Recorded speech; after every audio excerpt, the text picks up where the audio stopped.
ধৃতৰাষ্ট্ৰই এদিন কৃষ্ণক প্ৰশ্ন কৰিছিল, বোপা কৃষ্ণ, মই 100 জন্মলৈকে কোনো পাপ কাম কৰা মনত নাই, তৎসত্ত্বেও মই এই জন্মত অন্ধ হৈ জন্ম ল'ব লগা হ'ল আৰু মোৰ জীৱন্ততে 100টা পুত্ৰৰ মৃত্যুৰ যান্ত্ৰণা ভুগিব লগা হ'ল। ইয়াৰ কাৰণ কি? তেতিয়া কৃষ্ণই হাঁহি পেলাই ক'লে, পেহাদে তুমি 100 জন্মলৈকে ক'ব পাৰা? বোলে হয়। আদ্যৱতী আগৰ জন্মটো বোলে সেইটো মই ক'ব নোৱাৰোঁ।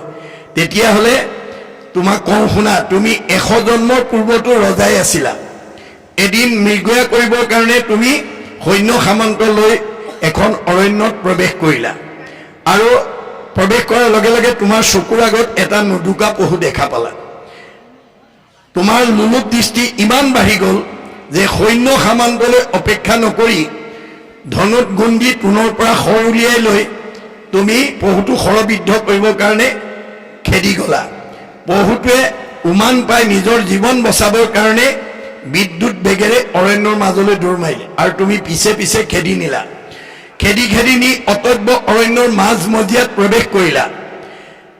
শীতকাল আছিল, বেলি ডুবিল, অন্ধকাৰ হ'ল। তুমি পহু মাৰিব নোৱাৰিলা, বাট পথৰ হেৰুৱালা আৰু লগৰ সৈন্য সামন্তও বহুত দূৰতে এৰি থৈ আহিলা। অৱশেষত উপায়ন্তৰ হৈ সন্মুখতে এজোপা বৰগছ দেখি তাৰ তলতে গৈ কঁপি কঁপি বহিলা। তুমি যিজোপা গছৰ তলত কঁপি কঁপি বহিলা তাত এহাল কপৌ চৰাই পোৱালি সহ বাস কৰিছিল আৰু তোমাৰ সেই কঁপি থকা অৱস্থাটো দেখি কপৌজনীয়ে কপৌটোক কৈছিল, হেৰা স্বামী, যিজন অতিথি আজি আমাৰ গৃহৰ তলত বহি আছে তেওঁ আমাৰ দেশৰ ৰজা, আমি তেওঁৰে প্ৰজা।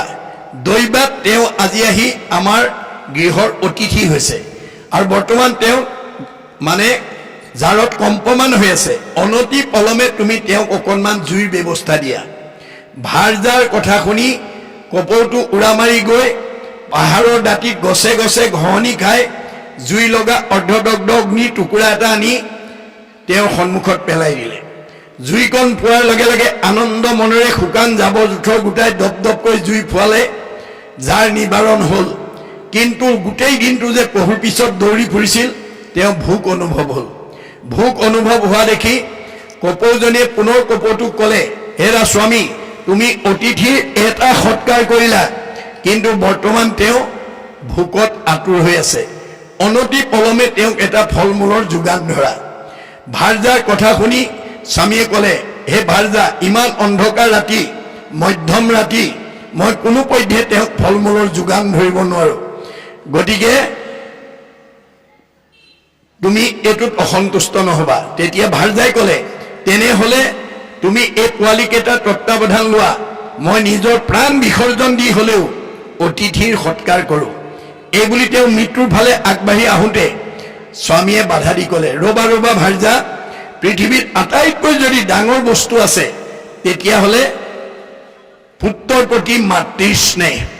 তুমি মাতৃ হিচাপে পুত্ৰ স্নেহত আপ্লুত হৈ যেনেকৈ পুত্ৰকেইটাৰ তত্বাৱধান ল'বা, মই পিতৃৰূপে তত্বাৱধানৰ অভাৱত যদি কোনো পুত্ৰ মানে মৃত্যুৰ মুখত পৰে তেতিয়াহ'লে তাৰ দুখৰ ভাগী মই হ'ম।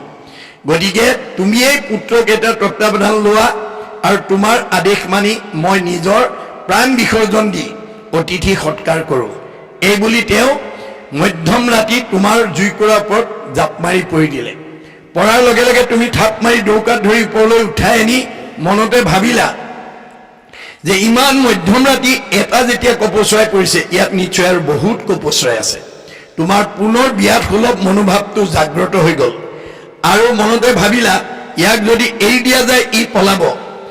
তুমি তোনৰ পৰা এডাল শৰ উলিয়াই লৈ দুইটা চকু জুইৰ কাষতে মাটিত খালি থৈ গছত আৰোহণ কৰিলা। তুমি আৰোহণ কৰা দেখি কপৌজনী উৰা মাৰি পলাল আৰু তাত গৈ দেখিলা 100টা পোৱালি আছে। 100টা পোৱালি নমাই লৈ আনিলা। আনি পিতৃৰ জীৱন্ত অৱস্থাত সেই কুৰা জুইতে এটা এটাকৈ পুৰি উদৰস্ত কৰিলা। গতিকে অৱশেষত সেই পিতৃকো সেই কুৰা জুইতে তুমি পুৰি উদৰস্ত কৰিলা। তুমি 100 জন্মৰ পূৰ্বতে যি কৃতজ্ঞ কৰ্ম কৰিলা, অৰ্থাৎ উপকাৰী অপকাৰ কৰিলা, তুমি তাৰ ফলশ্ৰুতিতে এই জন্মত তুমি অন্ধ হৈ জন্ম ল'ব লগা হ'ল তুমিও জীৱন্ততে 100টা পুত্ৰৰ মৃত্যুৰ যন্ত্ৰণা শুনিব লগা হ'ল না ভুক্তং ক্ষতে কৰ্ম কল্পকৌটিষ্যতে অপি অৱশ্যম এব ভুক্তৈবম কৃত কৰ্ম শুভাশুভম গতিকে 100 জন্মৰ পূৰ্বত যদি উপকাৰী অপকাৰ কৰাৰ ফলশ্ৰুতিটো 100 জন্মত যদি ধৃতৰাষ্ট্ৰই ভোগ কৰিব লগা হয় আমাৰ এই জন্মত কোনোবাই যদি নিজৰ স্বাৰ্থ পূৰণৰ কাৰণে উপকাৰী অপকাৰ সাধন কৰে তেওঁলোক জানো বাচি যাব পাৰিব নিশ্চয় নোৱাৰে এটো আধ্যাত্মিক দৃষ্টিত তেওঁলোকে ভোগ কৰিবই লাগিব এই জন্মত নহয় কোটি জন্মত হলেও ভোগ কৰিব লাগিব এই কথা জানি আমাৰ তেনে ধৰণৰ কৰ্মৰ পৰা আমি যাতে নিজক অতৰাই ৰাখিব পাৰো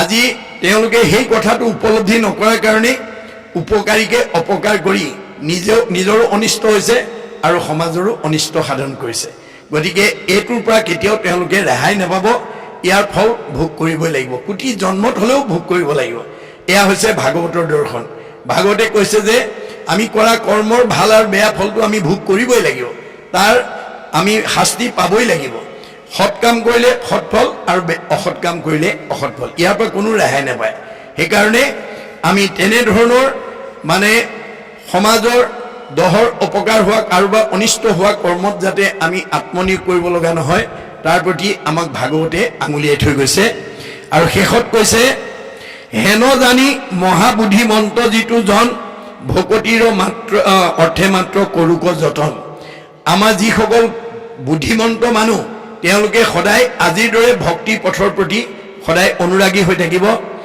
কালে কৰ্মে মিলাইবেক বিষয়ৰ সুখ উপদেশী লোকৰ হুকক কৃষ্ণৰ সন্মুখ যদি আমি কাল আৰু কৰ্মই আমাক ফল ভোগ কৰিবই আপুনি বাল্য আছিল যুৱা হ'বই কালে আপোনাক এদিন যুৱা কৰিবই তাৰ পিছত আপোনাক বৃদ্ধ কৰিবই তাৰ পিছত জৰা তাৰ পিছত মৃত্যুক আমি সাৱটি ল'বই লাগিব আমি কোনোৱে কালৰ হাতৰ পৰা নিজক ৰক্ষা কৰিব নোৱাৰো গতিকে সময়ে আমাক সকলো বস্তু দিব আমি মাত্ৰ ভক্তিৰ পথটো আমি যাতে ল'ব পাৰো তাৰ প্ৰতি আহ্বান জনাইছে কালে কৰ্মে মিলাইবেক বিষয়ৰ সুখ উপদেশী লোক হৌক কৃষ্ণৰ সন্মুখ যাতে আমি যিসকলে উপদেশ দিওঁ তেওঁলোক যাতে ঈশ্বৰ ভক্তিপৰায়ণ হ'ব লাগিব ঈশ্বৰ ভক্তি বিমুখী মানুহৰ পৰা উপদেশ লৈ আমাৰ কোনো উপকাৰ নহ'ব